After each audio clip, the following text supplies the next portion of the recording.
thank you guys all for being here. I'm so excited to chat with all of you because you all have such unique and interesting and varied careers, and I feel like it's just going to be such a fruitful conversation. So the first thing I actually want to ask, and I want each of you to answer, is kind of an overarching question, which is, when did you know that God had called you to your creative pursuit? Brian? First of all, thanks for coming. That's awesome. I probably know a lot of you, actually, but I didn't have a beard until like 6 months ago, so Tree didn't know necessarily who I was at first, but I think I knew I wanted to make movies when I was 9. So I remember I was holding my dad's video camera, and I was sitting on a hill in Orange County, and I just remember pointing the camera to the sky and a bird flying through the frame. And I remember following it with the camera and thinking, I can keep that. And it was kind of a moment of permanence in a world that was never permanent at all. As wealthy and as happy as everybody seemed in their Christmas photos, it was a very broken life and a very broken place. And so I think, for me, that's where it started, and every summer I knocked on doors and collected all the kids who looked most like elves and trolls and made Lord of the Rings every summer. And then in high school I started a cinema club, did not have a girlfriend, and watched a lot of film noir, and then went to film school, and that's the first time I thought maybe I can do this for real.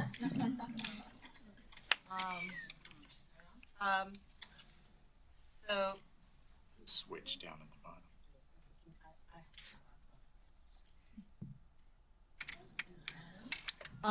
in kindergarten, back in the day, we used to have a nurse in our school. You guys ever have a nurse in your school? Yeah. We had a dentist too, and there was a dentist chair. That impressed me so much that I made a drawing, and my kindergarten teacher had put it on the door of the classrooms where everyone who would enter would see it. And so from that day forward, I knew I wanted to be an artist. And the idea of being honored in that way, and this portraiture, and people could see it, I got such a high on that. That's a great question. I still look over my shoulder and wonder, is this what I should be doing? Or I think sometimes that I'm a fraud, that I'll be found out. I've always loved singing. I grew up, my dad was a trumpet player, so I grew up hearing like Sarah Vaughan and Nina Simone. So music has always been in my family. But I think calling myself an artist, I always thought that was weak. I didn't, when people would ask me at college, like, what's your major? I would say, music. I was never, and I say this to my shame, I was not proud of it, but that's all I knew. That's the only way I could express myself. That's the only way I could be transparent and not ashamed of myself. I could hide in my music. And so if it seemed odd or strange, I could pass it off that it was the music or the song. But I did not embrace it as an honorable thing. Not even after college. I was working, but I kept waiting thinking that one day the proverbial shoe would fall off and I'd be found out a fraud. So I love it, but it's taken me a while to embrace it as a great and noble thing. Yeah, and I think that's one of the, pretty classic issues with, pursuing a creative field, is that sort of feeling of being a fraud. I'm pretty sure probably all of us sitting up here every day, I'm just like, what? You want me to moderate this panel? That's a terrible idea. But there are so many challenges that come with, living out a creative profession, and not only, faith-based issues, but just really practical ones, like, where's my next paycheck coming from, and sort of, food. How am I going to survive this week? And I'm just wondering how the three of you have sort of reconciled periods of doubt or no money coming in, or any sort of hardship with, reconciling that with feeling called to your profession. Like, how have you how have you guys trusted God in the midst of setbacks like that? So go this way and then go back that way. I think when I'm asked like to do master classes and singers will say, "How do I know I should be a singer?" or "How do you know you should perform?"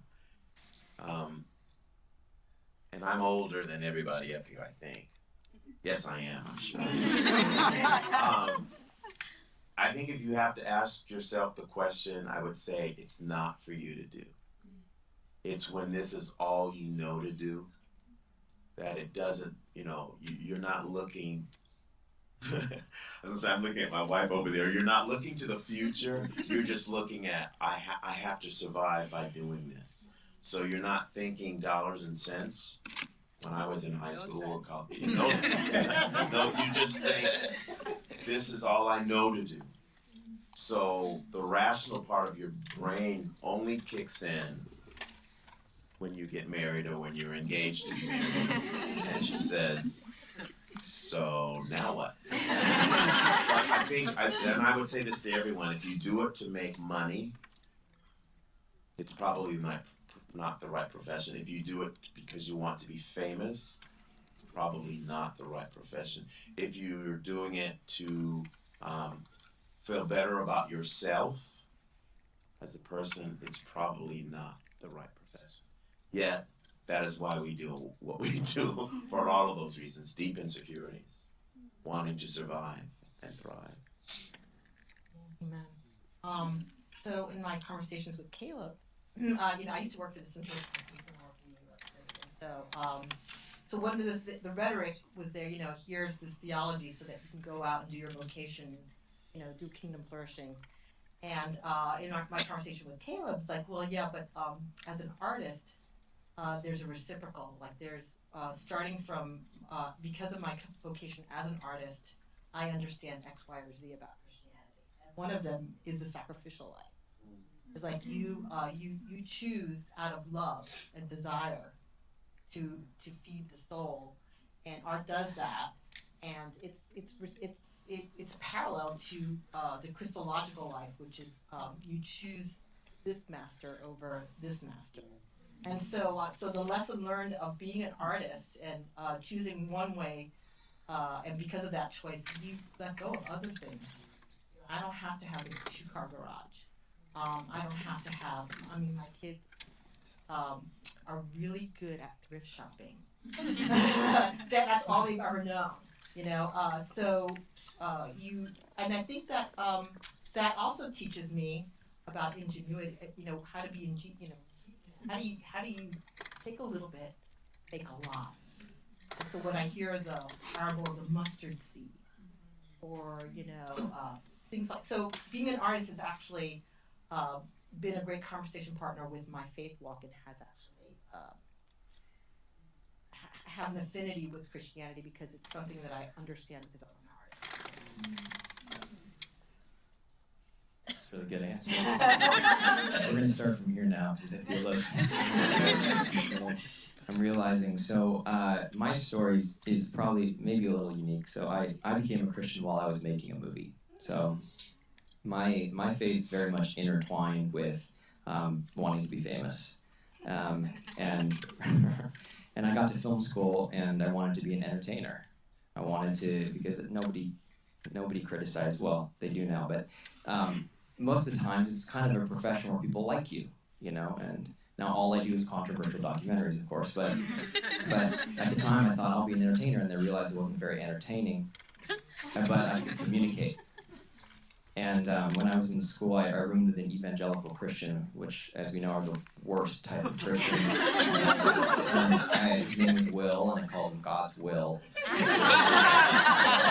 We stayed up super late talking about all the big questions, and I ended up, Will and I ended up going to South Korea to live in the floor of this orphanage to make this film called The Dropbox, and my goal was to get into Sundance. And I got saved instead, and so I think my whole story is still very much like figuring out, how do I now live out this faith in this industry and in this dream that I had before I wanted anything to do with God. And I think I would say I would not be doing this still if I was not a Christian. I would have a long time ago, at best, I would have just become a studio executive. No offense. But I would have moved into a space that was safe for me because I wanted to be a director, and but didn't feel capable, right? So I would have done that, and maybe at worst I would have gone on and done something outside of the industry. But I think it became an inescapable thing for me. And I think when that happens, then you realize that it's not about you, and you can live in a different type of service and with a different kind of heart to know that you are very much, the consumer is the majority and the content creator is the minority. So therefore you live with a different kind of responsibility when you do create things that I think keeps me in the seasons where I'm falling apart, you know. Yeah. Yeah, it's just so interesting because I feel like, you know, all of us are going to go through those periods where it's kind of like we don't know where the next job is coming from or the next paycheck is coming from. And it's kind of like you do need to rely on the Lord to sort of sustain you through that. And that's so interesting that you didn't even realize you needed to rely on the Lord to sustain you through it until you were like in the thick of it. And it's just like you all have such different journeys to that. And it's so interesting. But let's talk a little bit about what it looks like to live out the image of God in your current vocation. So like as Christians, I feel like a lot of people sort of deal with this conflicting opinion of, are we obligated to inject faith into the stories that we tell or the performances that we give or the art that we make? And what do you guys think about that? Are we obligated to do that as Christians and as artists? Anyone can answer it. And I'm obligated to honor my God. I'm obligated to love him. I'm obligated to live transparently honest life. That is my obligation. My faith, I said earlier today, is I don't believe it's secular and sacred. I live. And I think the world, if you're going to divide it up, the world serves their God better than we serve ours. They live completely abandoned to him. They don't second guess themselves. They don't check themselves. So if I'm living privately, secretly, when no one is around, and it's just God and me, if I'm living authentically and true before God, then there's nothing to censor. Doesn't mean I don't sin, doesn't mean I don't fail, but I don't judge myself, so I can live in freedom that everything I choose, everything I go after, God is for me to do so. And if he doesn't, if that's not his desire for me, he will direct me another path in another way. Going back to the money issue, and I'll say this, I want to be careful how I say it. God will bless you as you move in the right direction. He will not allow the righteous to be begging bread. There will be lean times, of course, but when he provides what you're running after, I believe that's honoring me. That's saying, Jubilant, yes, keep going. So to be honest, or go to your original question, I think we just have to live behind the camera, in my bedroom, when my wife is not around, when my sons are not around, living truthfully, whatever I really am.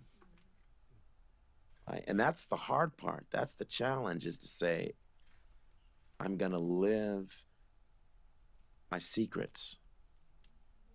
I'm going to live all of that before him and let him clean me up as I move forward. But if I'm checking myself as I go, then you can't go by faith. You can't go with boldness, because you know that you're not living authentically and truthfully before him. So that's why the world's art and all of it's so spectacular, because it goes, oh, we're moved by it because they're serving him. They're serving their God. And greater is my God, but I don't serve him as boldly and truthfully. Complete abandonment. So if we can do that, we do that as artists, whatever our calling, we will change the world. We're so frightened of our sins, so frightened of ourselves. Fear no one but God alone. So if we are living honestly, ladies and gentlemen, that's a calling. That's from now till we are dead. So anyway, live again. That's my call. Ask my wife. I said to her, I'm talking all this stuff, and I'm still like, oh my gosh. Anyway.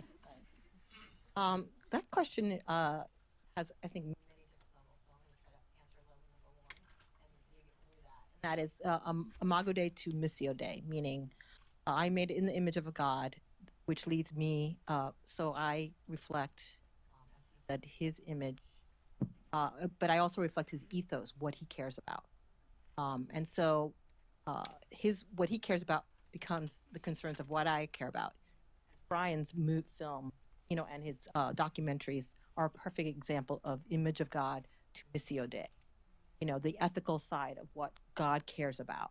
And so as an I think as artists, like exactly what you're saying, the abandon of a lot of artists because of a belief, they're going 100% and 110% of that belief. They're doing Imago Dei to Missio Dei. They are fulfilling it to the nth degree. And so being that means that we have to be good stewards of our particularity, of what our gifts are. And that's really hard in a society that treasures cookie cutter, right? And we're told, we're go to school and we're told, this, or even in church, we all read the same books, we all, and so it's really hard to reflect. And then, and then we have this race issue in our country. We don't like difference, so it's like diversity is the key to Imago Dei, because all of us together reflecting the slice of God that we have, put it all together, we get the big picture of God, and so diversity is totally necessary in order for me to understand who I am. If Brian reflects who he is, then I better understand who I am. If Jubilant is doing what he's doing, then we get to all see who God is in a bigger picture. That's it. That's all I'm going to say. So we have to be faithful to our work and our art, and continue with our craft and our technicality, so that we can continue voicing our specific voicing and creation's praise by, like we all have a different praise language.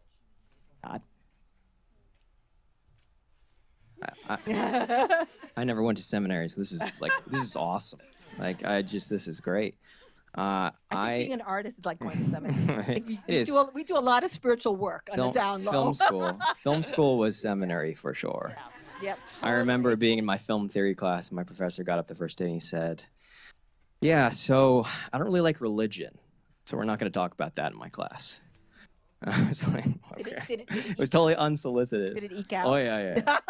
It was fascinating. Yeah. But I think this is like a really good question. It's an important question, because it's like, okay, does everything have to have a Bible verse on it? Like, should I put John 3:16 on like every like short film I make? Does it have to be in like the credits somewhere or something? And like, and I get that, and I think filmmakers have a really unique challenge, and it's that it takes forever to make one thing. It's very hard. And so for me, I think there's a different kind of responsibility I feel, that whatever I create more explicitly expresses what I believe and what I want to say. Because Emmanuel took me 3 years of my life. If I'm writing a song, it would probably still take me a long time to do it, but it wouldn't take me as long. And so I think just the practical necessity of trying to, if you're going to have a sustainable passion for something, it's just harder. So, and I also think my unique story is such that I wanted to just tell my stories, and I wanted to be a filmmaker and do all that stuff before I became a Christian. And I think to Jubilant's point, which I love, and it's so true, is every beautiful thing that I've ever shown or created publicly always came out of some private experience with God. It always can be traced like clearly for me to a moment in the secret place of my bedroom or wherever, where I said, God, I want people to know you. So however that needs to get done, you got to show me what it is. And Emmanuel, I'm telling you, there were probably 10 other things that just got shut down. It was the only road I had. So to maybe help somewhat, though it's still something you're going to have to pray through, is just, it's about obedience. You know, we don't know how much time we have here. I hope that I can leave people that come to see my films closer to God than before. And I think the failure, though, oftentimes when we create, is that we lose the spirituality of it, because we're afraid that it's going to become something secular or something like that's not Christian. But I think that's what makes the films so beautiful and relatable, because that's what we are. We are spiritual beings. And so that's why the prayerfulness and those things that happen. For Emmanuel, we had about 200 people praying for that film. Every producer had a prayer team. And so all of that was part of what was created in that film. And I think kind of, you know, going along with that idea of obedience in a way, is this idea that Caleb kind of mentioned in his talk about co-creating with God. And I think a lot of artists, one of their main concerns is kind of this idea of like, what do I do in a project or a role or an assignment from my editor or something is thrown at me and it is in direct opposition to my faith? Like how, or even if you're a creator and you want to make the next like gruesome horror movie or the next Game of Thrones or some sort of like juggernaut, that's like what's in your wheelhouse, but it seems like it would not be super exciting to God based on how some of those shows and films and whatever are made. How have you guys kind of tackled those moments over your career? Or how have you, you know, tackled them even recently where you are kind of like struggling to honor God, but also make something that feels like a cultural behemoth, basically? I work in a seminary. I don't have to deal with this. I'll make it short. I look, if it's a role, you know, if it's an opera or a show or a play or whatever, I look at the storyline I read the script or the score, and I look at it if I like the story, and is it honoring? It may not be, as again, I don't so much believe in secular and sacred, but if it's, may be telling a very secular story, but as long as it's not, in my opinion, honoring something that is dark and heinous and anti-God, whatever that may look like to me, I can be okay with it. I'll play a villain. Last thing I did, I was like a priest who lost his faith, and he ends up cursing God and hating God, and only at the very end is he redeemed. But I don't mind playing that as long as the storyline lends itself to, I mean, it can be painful, but as long as it's true and it does not honor something that is, I use the word very loosely, but anti-God for me. And there are times that I have said no. And I don't say because I'm a Christian, I just either because it's not done well, or the storyline for me is just, wow, that's the antithesis of everything I want to be, or what I would want to say. There have not been a lot of them, but there have been some where I've said no to, and I have found, I can say this boldly, when I have said no to those things, God has come back and given me something greater. And that's pretty much without exception. Again, it's a trust factor. I live a gypsy life. I live a gypsy life, and God has blessed me more than I deserve. More than I deserve. So to answer your question, look at it. If it speaks true, I can do it. Even if it's a dark role, if I'm a heinous person, as long as I know that it ends well. And I don't mean good story ending, but I mean giving truth to what God is and who God is. So, I, in theory, we all come to God from different places. And so who am I to say God shows up and how the Spirit will reveal himself, God's presence to us, whatever means. So I'm just uneasy about shutting anything down. And of course, there are things, like we all, again, also come with different pains and different hurts. So there are things that Maria has to stay away from. But then that's the thing that might actually save someone. So what I would like to say about this thing is we need to be more. We have to have a heavier pneumatology. We have to have a heavier theology of the Spirit and what God's presence can do here on earth and with us and through what vessel he wants to use. Yeah, I would just say quickly, I mean, I just think we have to trust that God says, when we test things, that he will show us his will. And he will talk to you and tell you. And I think I've turned down way more bad Christian things than I, to be honest, than I have turned down things in like the secular marketplace, because I want to be where people are that don't know Jesus. I don't really care about the holy huddle thing. So what I want to do is I want to be in those spaces, and oftentimes living in that tension is really confusing. But to Jubilant's point earlier, that's where we have our freedom in Christ to say, okay, I'm going to make mistakes.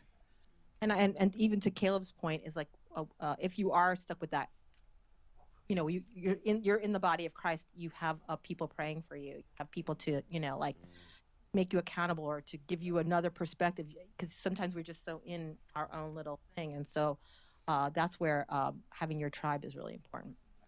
Extremely. I think most of my closest intimates are people that are not in this business, that I can call when I'm on the road. My wife is like your sounding board. She knows where all the bodies are buried. You're going to do what? So you have to have people, especially that are not in the business, that can totally go. And who know you. Who know me. And, so, yeah. You know what your breaking point That's is. a given. My wife and I were watching The Pelican Brief the other day, and we were halfway through the film, and she goes, "That actor's really good. Has he been in anything else?" And I was like, "Denzel Washington?" The greatest actor of all time? Yeah, he's been in some other movies. But thank God that she's in my life, because I'm not that big of a deal, right? Creatives are not some higher clergy, so, right? Yeah. No, I love it's that. our spouses. Hi, Brian. Yes, someone who's like, okay, Maria. Check. That's so great. And I mean, just to your point about the holy huddle, I feel like a lot of times when we make art for the people who are in the holy huddle, the only people you're going to reach are in the holy huddle. And that sometimes is, you're literally preaching to the choir, and sometimes the choir knows, and you got to get the people who aren't in the choir. So They need to be preached at. sometimes they also need to be preached at. It's like, chill out, choir. No, I get it. But I just feel like that, that like over sanitization of art sometimes is to our detriment in a lot of ways. And that just speaks to your point about living even more authentically. And I think we, in the phone conversation we had briefly, and you were about where Protestants will go, and so, I mean, and so the difference between, Protestants tend to all be Protestants here, I think, is we have this, our imagination is so limited. We're like, okay, we think in terms of data, right? Because we're the people of text. And so we have an imagination that says, give me the info. And artists are people who create experiences and say, enter into my life, enter in. And so that is why this question is so heavy, because when we enter into these realms, we don't know, we have to be very careful. And so art allows us to empathize. The beautiful thing about art, it exercises our empathy muscle. That's the beauty of art, but it's also the scary thing about art. I agree. I mean, Scorsese, Mel Gibson. I mean, Catholic filmmakers are way better. They have a Catholic imagination. Yeah, They, because as one theologian is like, God is lurking yes, behind the world. yes, You know, he's just lurking around, and Flannery O'Connor. Anybody? Right? Come on. I think for me, it's been a process of trying to, like, stay in that. Mm-hmm. Mm-hmm. Right? Because oftentimes you do. I mean, like, what is a Christian film? Like, my friend Bill once said to me, he said, when it dies, does it go to heaven? I don't understand. And I think that's a problem, Yeah. right? But it's something that, we can be a part of changing, but while also retaining that heart of God, right? I think, too, we see, and I say we, generally speaking, Christians see, oh, I don't go to that film or that play or that opera or that ballet because it has A, B, C, D. And I get it. But what happens is we only see those things, so it shuts down our capacity, okay, to be truly intimate with others. Most importantly, to God and ourselves. Because those same things we see on the screen that are detestable to us or that we are ashamed of are lurking in our own heart and souls. That's why we know it's right? But if we run to him, not out of fear of being contaminated, but if we run to him to be set free, that we can give back this glorious pain of life and the beauty of it. But don't forget the pain. That's a whole nother level. And again, the most moving films, plays, most moving singers, operas are the things that are so painfully beautiful, right? We love Disneyland because it's fun and we know it's a good ending. But in great art, and I said this earlier, right? There we go. I said, Jesus was a man of what? Sorrows and acquainted with grief. Not a man of joy and happiness and great endings. That's how he describes himself. And life is hard. So I think as believers, we have been trained to sanitize our lives. And that's not holiness, ladies and gentlemen. Holiness is loving and fearing God and running after him and living in obedience to what he's called us to. Okay? The Pharisee was living in a life of do's and don'ts. We are free to be whatever we're called to be. Teach it. Yeah, no, it's true. But the point is not to make license to sin, right? It's not that. It's running to him to be completely honest before him. Let him search it out. Let him guide and lead. And again, that's why the world's films are so intriguing and exciting.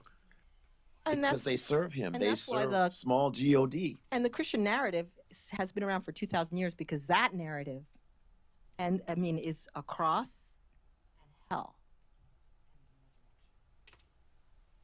Yeah, and we're all called to the cross.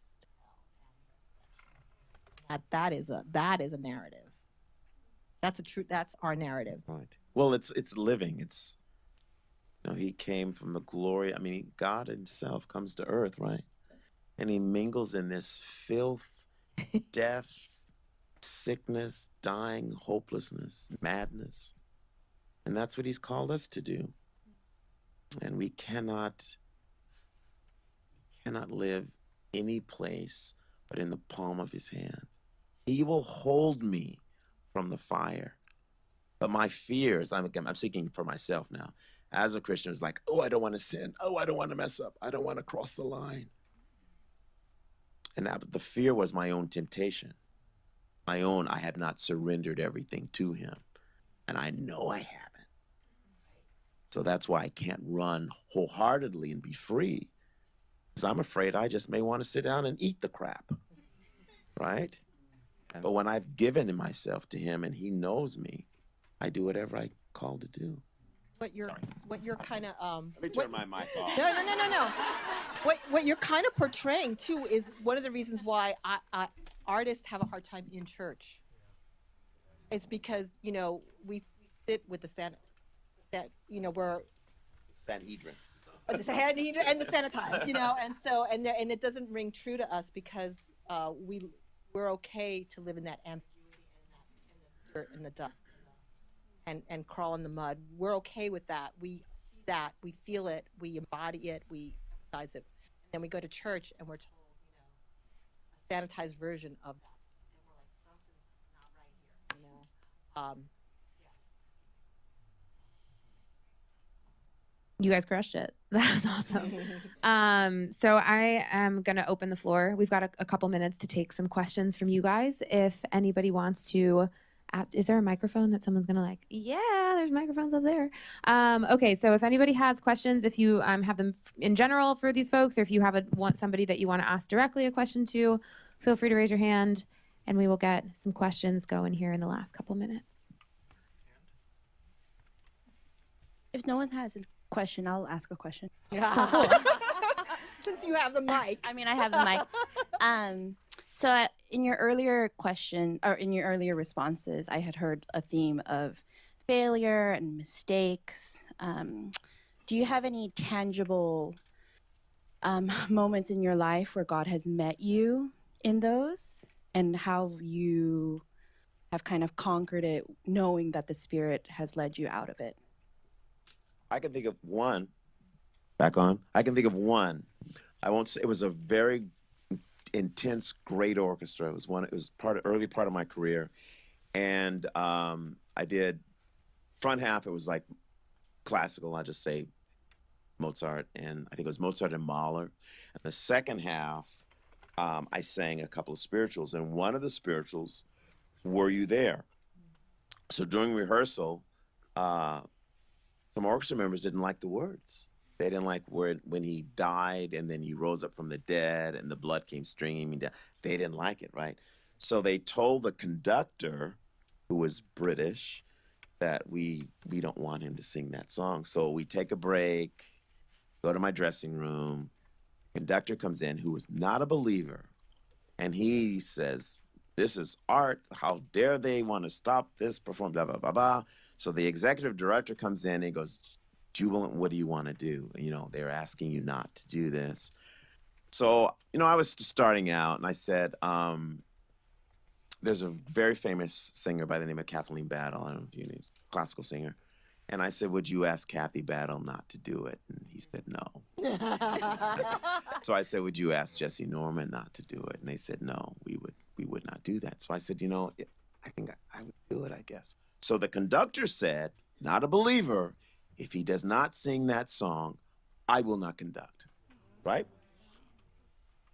Go out, first performance, got to that tune, audience on their feet.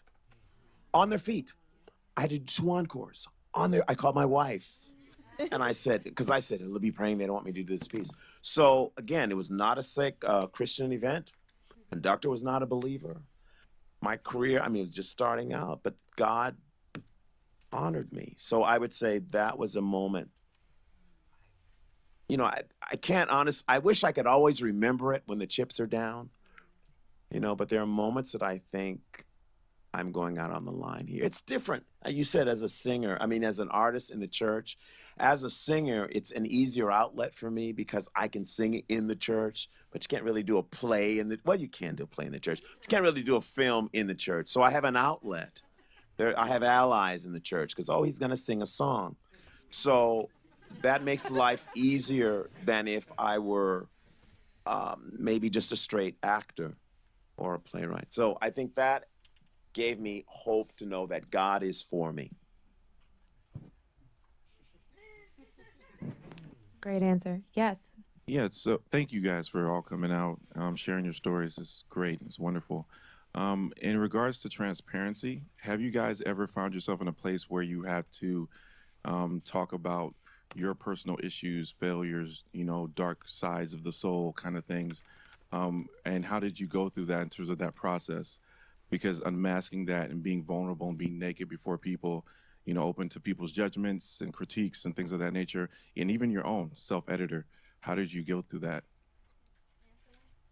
So the reason I'm here is because Caleb attended a conference, which I was the last speaker on. And I kind of like was a little because I was dealing with a lot of emotional stuff, and so somehow being vulnerable and allowing myself, you know, going through that and actually in a public, and I was being videotaped. You know, I think Caleb kind of latched on to that vulnerability, and so that's that's one example of I think sometimes people, I'm just gonna say, I don't know, sometimes people, especially in LA, need a space to be real. I was being really real. I mean, I don't know if I was any good, but I was being really real. I would say a big part of what I do as an artist is I try to stay in that place. Like I work hard to stay in that place where I'm not censoring myself in my own story, because I think if I can do that, then my art will follow. You know, I was addicted to pornography for a long time. And so I always talk about that when I'm in front of groups, because I think it's important for people to understand that, like, I am not here because I'm super talented. I'm here because of God's grace over my life. And when I say the pornography thing first, then they'll listen to the God's grace part. But quite often, in the church culture, you start to lose the first part. And the second part doesn't work without the first part. And so for me, it's like, that's the battle. Because of course, everything I create comes out of that anyway, right? I see you with a microphone over here. Got time for one or two more? Steve, is that okay? Yeah. Hey, thanks for being here. Jubilant, I've heard you sing at church, and yeah, your name speaks for itself. It's our favorite part every Easter. Oh, yeah. Flattery will get you just about everywhere. Awesome.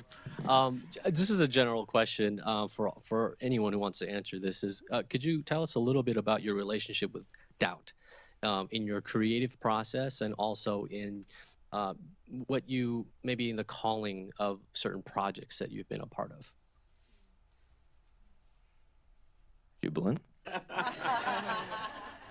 Oh, I turned myself off literally because I could hear my wife going, okay, you're talking too much. No, doubt. I doubt all the time. Yeah, me too. I am very insecure. I am insecure as, oh gosh. I found my calling as a little boy because I hid in my music. I hid in my songs. So I'm just now learning not to hide in my singing, but to try to live authentically in front of the world. My wife knows it all, but she's safe, right? So the doubt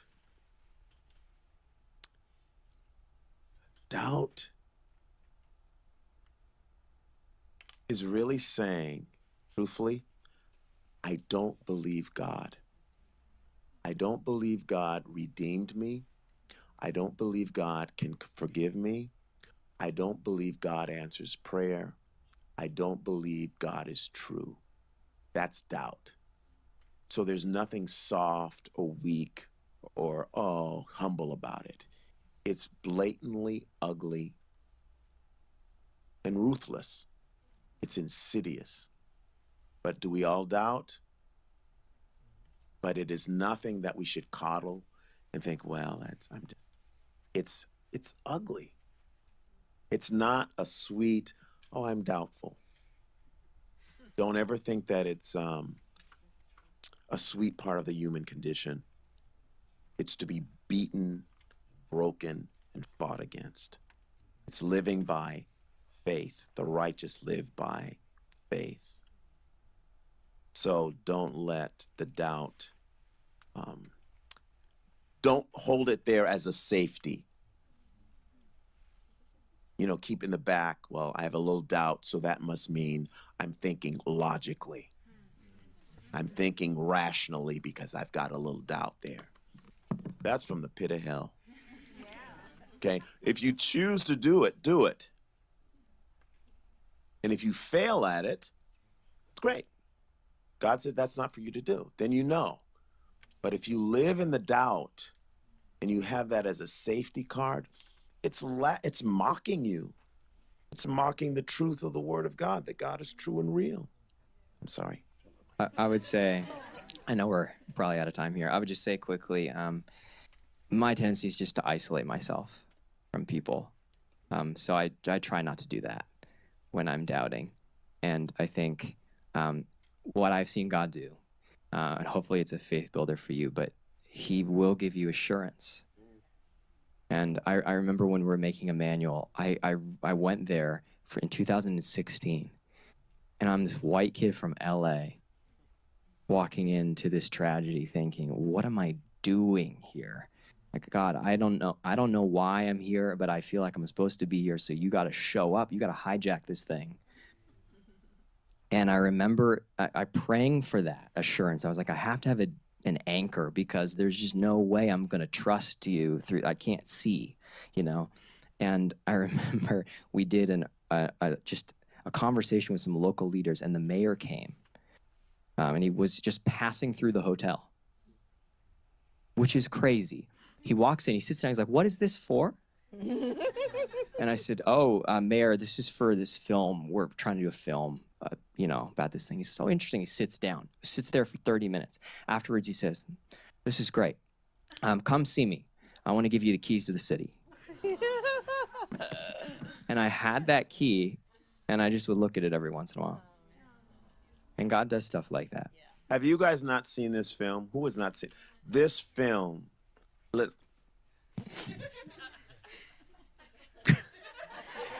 My wife said, oh, we're going to go and see it. And she'd seen it before. And she goes, oh, Jimmy, you're going to. I was weeping. And movies, film, music, it takes a lot to make me go. This man, he is intense. I'm serious. Okay. You've got to see it. You've got to see it. It's stunning. It's absolutely stunning. Brian, is there a way that people can see it? Trying to bring it back to theaters, so you can pray for us. We would love to do that. Hey. Got to see it. But it will definitely be online starting in the fall, at least, if we don't go back to theaters first. So you can definitely see it. And it's a movie you can definitely invite or share with anyone. Yeah. So You should have it at churches. Yeah, it's not at all. Have a Sunday morning and have the Totally. film. But yeah, you can share it. It's not like a cheesy Christian movie, so don't worry. I mean, for those who did not see the media hype around it, there were a boatload of celebrities who were buying out theaters all over the country. Wow. Totally wild. I mean, just like every celebrity that you could think of was buying out theaters so people could see it, because it was only in theaters for 2 days. Yeah. So it would. I just want to say this real quick, because I don't want to take over this whole thing with this film. But all we did for that was we Googled celebrities that grew up in church, and we cold called them. So this is the point, right? Amazing. People want to know, right? Even people who have something in their history, something in their life that's telling them, right? Their Imago Dei, or their grandmother is praying for them, or whatever, that God is real and He wants a relationship with them. So we can trust in that.